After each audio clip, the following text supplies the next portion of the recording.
नमस्कार आदाब सत श्री अकाल दोस्तों, स्वागत है आप सबका मेरे YouTube चैनल स्वप्निल जंक्शन पर। और मैं आशा करता हूं कि आप सभी स्वस्थ और सुरक्षित होंगे। दोस्तों, आज है तारीख 22 जुलाई और आज ये जो तारीख है दोस्तों, दरअसल ये किसान आंदोलन के इतिहास में, जिसको 26 जुलाई को 8 महीने पूरे हो जाएंगे, उसके पूरे एक इतिहास में ये जो छोटा सा इतिहास है, ये जो छोटा सा एक कालखंड है इस पूरे के पूरे किसान आंदोलन का, इसमें आज एक महत्वपूर्ण तारीख है 22 जुलाई की। इसका महत्व इसलिए है दोस्तों क्योंकि आज एक नया अध्याय, या यूं कहिए कि आज से एक नए अध्याय की शुरुआत होने वाली है, आरंभ हो गया है। दरअसल दोस्तों, इस अध्याय के बारे में जिक्र करना इसलिए जरूरी है क्योंकि लगातार राजधानी दिल्ली के इर्द गिर्द जो 3 बॉर्डर्स हैं, जिसमें सिंघू है, जिसमें गाजीपुर है और जिसमें टिकरी बॉर्डर है, यहां पर आंदोलनकारी किसान लगातार प्रदर्शन कर रहे हैं। हालांकि इस बीच, जैसा कि कहा जाता है कि एक कहावत है कि गंगा जी में पानी बहुत बह गया है, तो लिहाजा जब एक आंदोलन को 8 महीने पूरे होने वाले होते हैं,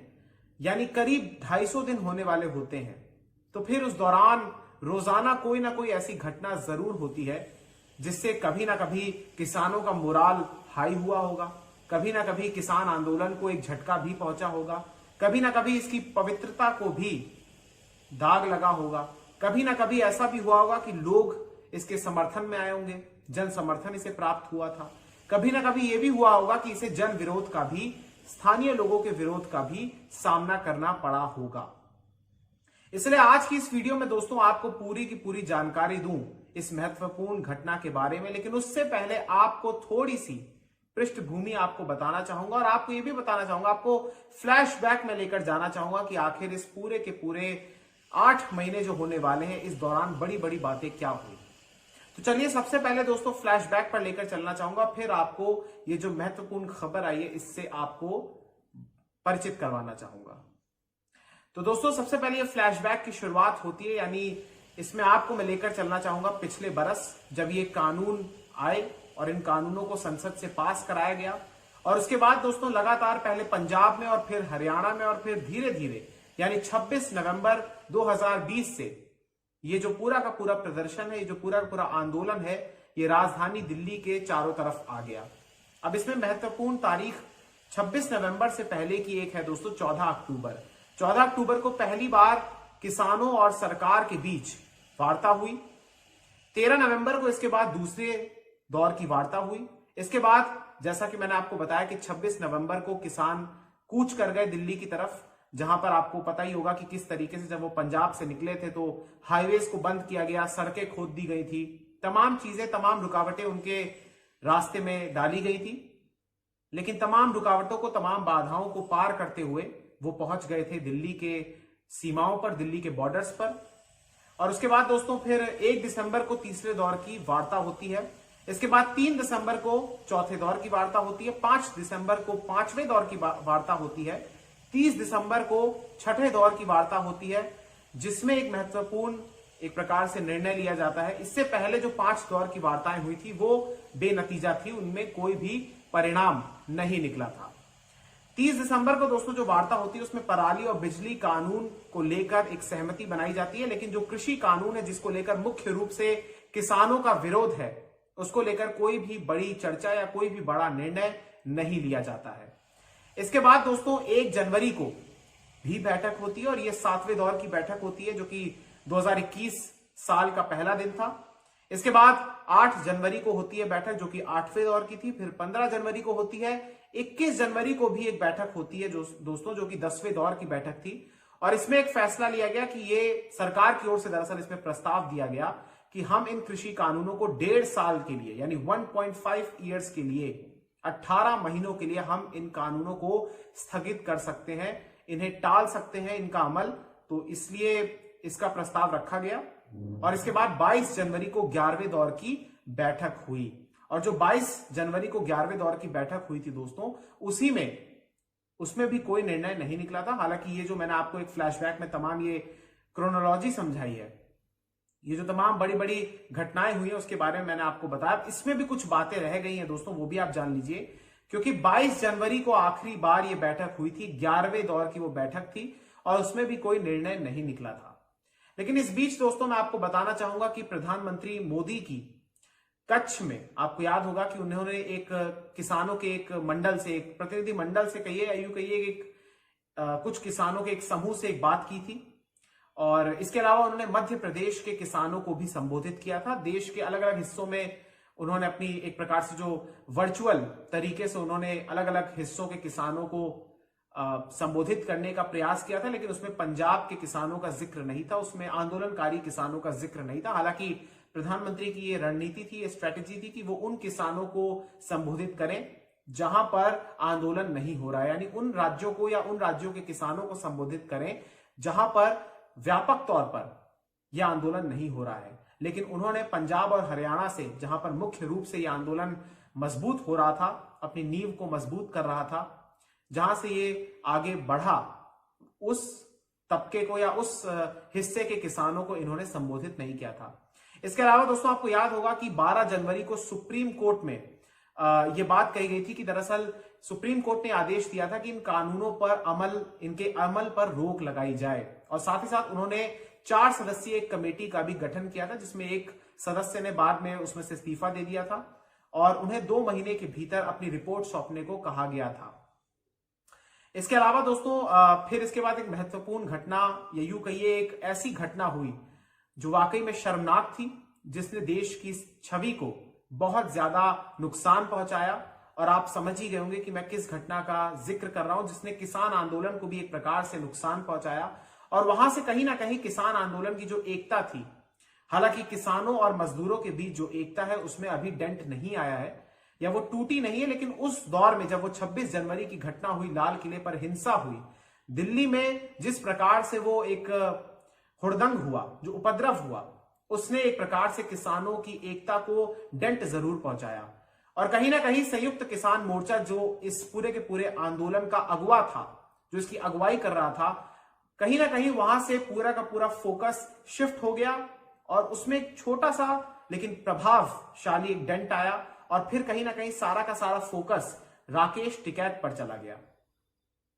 26 जनवरी को जो कुछ हुआ उसमें आपको याद होगा दोस्तों कि 100 से ज्यादा लोगों को गिरफ्तार किया गया था और उसके बाद से ही वार्ता नहीं हुई। 22 जनवरी को, जैसा कि मैंने पहले भी कहा था, एक बार फिर से दोहरा रहा हूं कि 22 जनवरी को ही आखिरी बार ये वार्ता हुई थी और 26 जनवरी की घटना के बाद 6 महीने हो चुके हैं और कोई भी वार्ता नहीं हुई है। बहरहाल दोस्तों ये बड़ी बड़ी घटनाएं हैं, लेकिन इससे पहले आपको एक चीज मैं और बताना चाहूंगा कि संयुक्त किसान मोर्चा की ओर से एक बात कही गई है कि दरअसल 537 ऐसे किसान हैं जिनकी मृत्यु इस पूरे के पूरे आंदोलन में अब तक हो चुकी है। नवंबर में यह शुरू हुआ था, 26 नवंबर को, आपको याद होगा, और यह आंकड़ा 10 जुलाई 2021 तक का है। यानी तकरीबन इन 8 महीनों के दौरान 537 किसानों की मृत्यु हो चुकी है इस पूरे किसान आंदोलन में हिस्सा जो ले रहे थे। साथ ही साथ इनमें से 33 ऐसे किसान हैं जिन्होंने सुसाइड किया है, जिन्होंने आत्महत्या की है। साथ ही साथ दोस्तों आपको ये मैंने आपको पृष्ठभूमि बताई, थोड़ा सा आपको बैकड्रॉप बता दिया, उसकी जानकारी आपको हो गई। लेकिन अब आपके लिए जानना जरूरी है कि बड़ी खबर क्या है और आज का दिन आखिर क्यों इतना महत्व रख रहा है। दोस्तों आज 22 जुलाई और जैसा कि किसान नेताओं ने वादा किया था, उन्होंने इस बात की घोषणा की थी कि दरअसल 22 जुलाई से हम संसद के मॉनसून सत्र के पैरेलल, उसी के समानांतर हम एक किसान संसद का आयोजन करेंगे जो कि राष्ट्रीय राजधानी दिल्ली में होगा।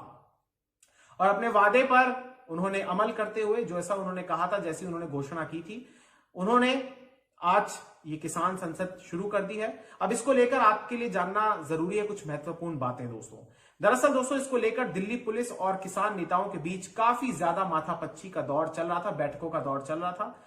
एक प्रकार से पेच ये फंस रहा था कि कहीं जो 26 जनवरी को हिंसा हुई उसी प्रकार से कहीं उसकी पुनरावृत्ति ना हो जाए या कोई अराजक तत्व इसमें एक बार फिर से प्रवेश करके दिल्ली की शांति को भंग ना कर दे। इसीलिए एक लंबे मंथन के बाद, एक लंबे चिंतन के बाद अंततः दिल्ली पुलिस ने किसान नेताओं को, किसानों को जो आंदोलन कर रहे हैं, उन्हें इस बात की अनुमति दे दी, इस बात की स्वीकृति दे दी अपनी कि वो राष्ट्रीय राजधानी में आकर प्रदर्शन कर सकते हैं। और इसके लिए जो स्थान चिन्हित किया गया वो है जंतर मंतर। जंतर मंतर आप जानते हैं दोस्तों कि प्रसिद्ध है धरना प्रदर्शन के लिए और वहां पर कई बड़े बड़े और क्रांतिकारी प्रदर्शन हुए हैं। अब इसको लेकर आपके लिए भी जानना जरूरी है दोस्तों कि आखिर इसको लेकर क्या क्या शर्तें रखी गई हैं। देखिए, शर्तें दरअसल ये है जिसको किसान नेताओं ने माना है। सबसे पहली शर्त यह है कि ये जो इसकी तारीखों का आप सुन लीजिए दोस्तों, तारीख ये है कि 22 जुलाई यानी आज से ये शुरू हो गया और जब तक संसद का मानसून सत्र चलेगा, यानी संसद की शुरुआत सत्र की शुरुआत हुई थी 19 तारीख से, 19 जुलाई से लेकर 13 अगस्त तक, और यह सत्र भी 13 अगस्त तक चलेगा। हालांकि कुछ रिपोर्ट्स में यह दावा किया गया है कि 9 अगस्त को भी ये खत्म होगा, यानी 9 से 13 के बीच आप ये मान के चलिए कि ये पूरा का पूरा किसान संसद चलेगी। साथ ही साथ इसमें यह बात भी कही गई है दोस्तों कि पहचान पत्र भी मुहैया कराया गया है, उन किसान नेताओं को चिन्हित किया गया है,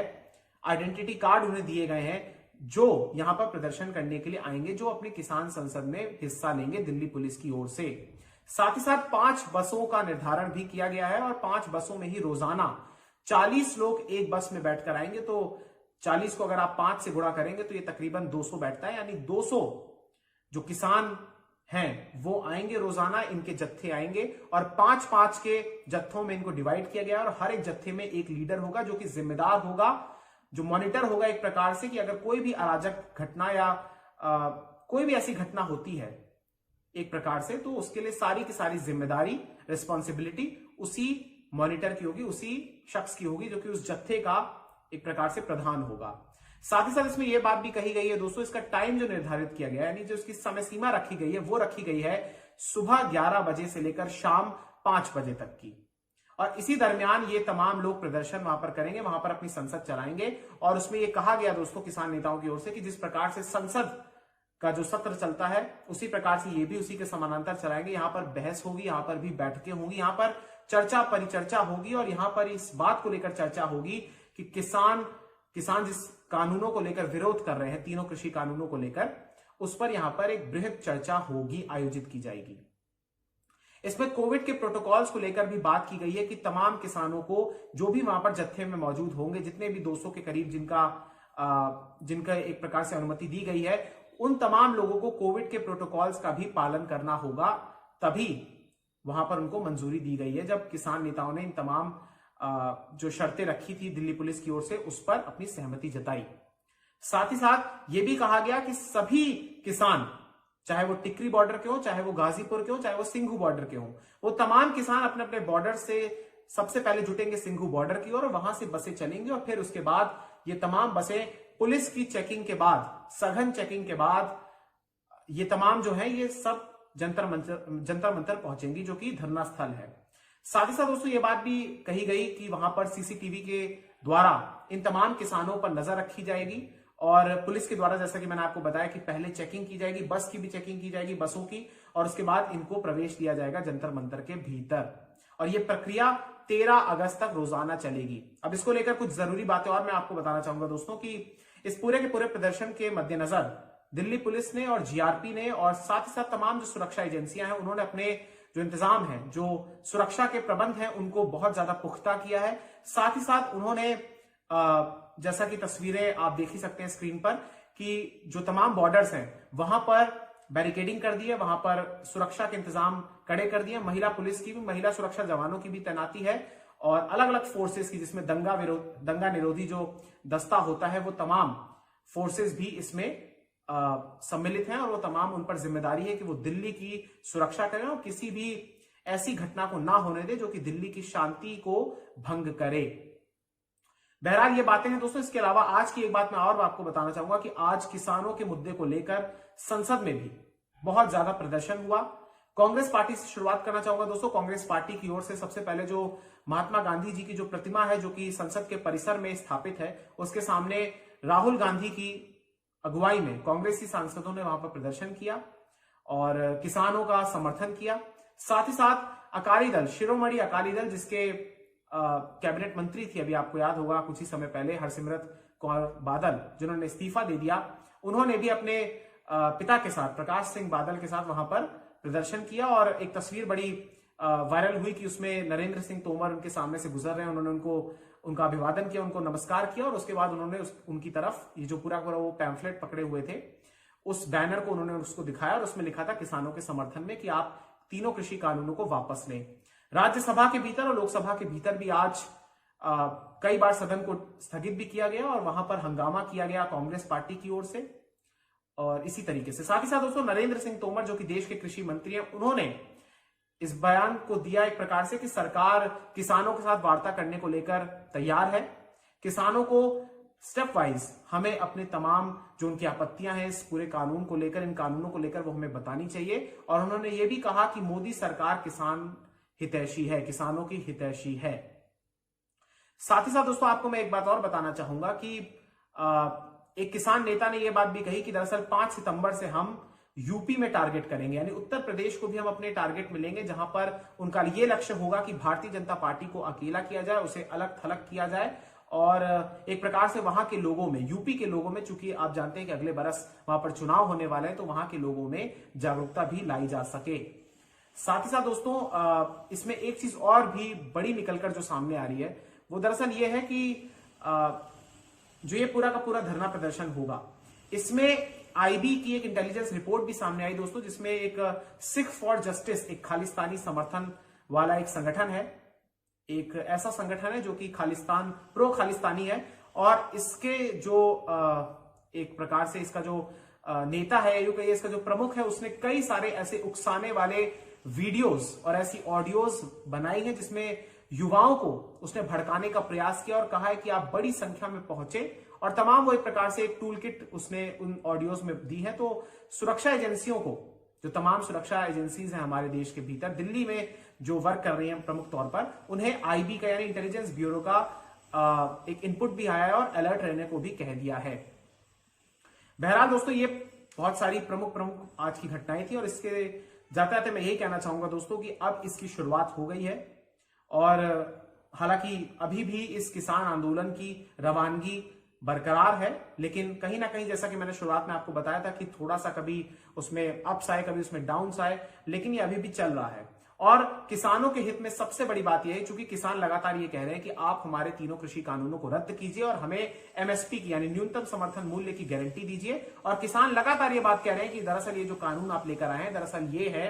कॉर्पोरेट के समर्थन में, कॉर्पोरेट जो घराने हैं उनको ये फायदा पहुंचाएंगे और हमारे जो मार्केट्स हैं हमें किसानों को बहुत ज्यादा नुकसान पहुंचाएंगे। वहीं सरकार का कहना है कि दरअसल ये मुट्ठी भर किसान हैं जो कि प्रदर्शन कर रहे हैं और ये राष्ट्रव्यापी आंदोलन नहीं है। जबकि एक प्रकार से लगातार जो मैंने रिपोर्ट्स देखी और आपने भी देखी होंगी कि हर प्रांत के किसानों ने कहीं ना कहीं ये कहा है कि जब आपने हमारे यहाँ इन चीजों को लागू किया, इस पूरी प्रणाली को, तो फिर हम तो तबाह हो गए। अब इसका अर्थ ये नहीं होता है कि अगर वो तबाह हो गए, वो आंदोलन नहीं करे, मतलब वो तबाह नहीं हुए। अगर आंदोलन एक पंजाब और हरियाणा में प्रमुख तौर पर हो रहा है, पश्चिमी यूपी में हो रहा है, तो ये एक प्रतीक के तौर पर हो रहा है। इसका अर्थ ये नहीं है कि सिर्फ वही किसान आंदोलन कर रहे हैं और जो नहीं कर रहे हैं उनके पास कोई समस्या नहीं है या फिर वो समस्याओं का सामना नहीं कर रहे हैं। इसलिए सरकार को अपने इस रवैये में लचीलापन लाना चाहिए और साथ ही साथ उन्हें किसानों से बातचीत करनी चाहिए। किसानों के लिए दोस्तों एक बात मैं कहना चाहूंगा कि उन्हें इस बात को मेक श्योर करना होगा कि इस पूरे के पूरे ये जो संसद हो रही है, किसान संसद, इसके दौरान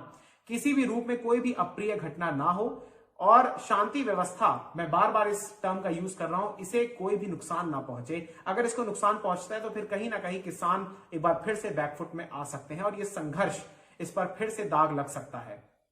हालांकि इस दौर में बहुत सारे दाग ये भी लगे, बहुत सारे आरोप ये भी लगे कि जब राकेश टिकैत ने ममता बनर्जी से बात की, मुलाकात की, बंगाल में भी जाकर उन्होंने प्रचार किया, बंगाल में जाकर बैठकें की, तो लगातार ये राजनीतिकरण भी इस मुद्दे का हुआ है। हालांकि मेरा ऐसा मानना है कि अगर किसान नेता, इस देश में राजनीति के अलावा कुछ हो नहीं सकता और अगर आप राजनीति में नहीं है तो फिर आप ये मानकर चलिए कि इस देश में आप टक्कर नहीं दे पाएंगे इस देश की सत्तारूढ़ पार्टी को। इसलिए अगर सियासत ये लोग कर रहे हैं तो फिर एक अलग रूप में, एक अलग कलेवर में भी कर सकते हैं, लेकिन दाग और इन पर आरोप लग रहे हैं कि ये सिर्फ सियासत के लिए कर रहे हैं, अपनी राजनीतिक जमीन को तलाशने के लिए कर रहे हैं, ऐसे आरोप लगे हैं। साथ ही साथ इसके दौरान आपको याद होगा कि पिछले कुछ महीनों में रेप की घटना भी हुई थी जिसमें एक बंगाली युवती की मृत्यु भी हो गई थी। साथ ही साथ एक शख्स की भी जिक्र आया था जिन पर जाति सूचक टिप्पणियां की गई थी और फिर उन्हें जला दिया गया था। तो इस प्रकार की कुछ घटनाएं हुई हैं जिनका होना वाकई में दुर्भाग्यपूर्ण है, ये नहीं होनी चाहिए थी। लेकिन अब ये जो नया अध्याय शुरू हो रहा है, इसमें देखना यह है कि सरकार क्या आगे जाकर किसानों को एक बार फिर से निमंत्रण देती है, न्योता देती है कि आप हमारे साथ आकर चर्चा कीजिए और क्या एक सार्थक चर्चा होती है, ये देखना होगा। बहुत बहुत शुक्रिया, बहुत बहुत धन्यवाद। जय हिंद, जय भारत, वंदे मातरम, इंकलाब जिंदाबाद, सत्यमेव जयते। नमस्कार।